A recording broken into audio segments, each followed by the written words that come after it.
જીવનના હક્કો ભોગવવા માટેની અરજી. તમે જુઓ કે હિન્દુ લગ્ન અધિનિયમ કાયદો 1955 છે, એની અંદર જુદા જુદા કાયદાઓ વિશે, જુદી જુદી કલમો વિશે વાત કરવામાં આવી છે. તો બે પતિ પત્નીએ લગ્ન કર્યા છે, પરંતુ કોઈ કારણસર પત્ની પતિને છોડીને જતી રહી છે, અથવા તો પતિ એની પત્નીને તેડી લાવતો નથી.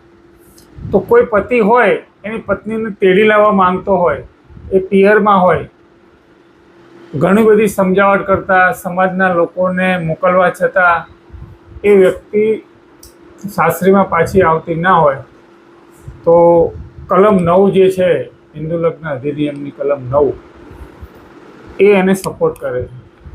કલમ 9માં શું કહેવામાં આવ્યું છે કે લગ્ન જીવનના હક્કો ભોગવવા માટેની અરજી.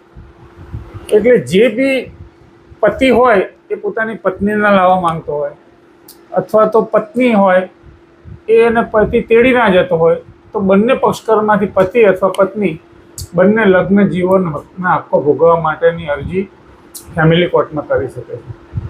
આ અરજીમાં શું જણાવવાનું હોય છે? તો અરજીમાં મુખ્ય બાબતે તમારે એ જણાવવી પડી કે અમારું લગ્ન જીવન આટલું છે, આ બાળકો હોય તો બાળકોની વિગતો જણાવી, એ વ્યક્તિ વગર તમને શું મુશ્કેલી પડી રહી છે, લગ્ન કર્યા છે, તો એને લઈને તમે નામદાર કોર્ટ જોડેથી એવી દાદ મેળવી શકો, એવી હુકમનામું મેળવી શકો કે ભાઈ હું મારી પત્ની અથવા તો મારા પતિને સાથે લગ્ન જીવનના હક્કો ભોગવવા માગું છું, અને એ મુજબનું નામદાર કોર્ટ મને હુકમ કરી આપે. તો ફેમિલી કોર્ટના જજ દ્વારા આખો કોર્ટ પ્રક્રિયા ચલાવવામાં આવે છે. આખો કેસ ફેમિલી કોર્ટમાં ચાલે છે, અને નામદાર કોર્ટને તથ્ય લાગે કે ભાઈ અરજદારે જે અરજી કરી છે, પછી એ પતિ હોય કે પત્ની હોય, એ અરજીમાં તથ્ય છે અને પુરાવાઓ એમની તરફેણમાં હોય, તો નામદાર કોર્ટ લગ્ન જીવનના હક્કો ભોગવવા માટેનું હુકમનામું કરી આપે છે.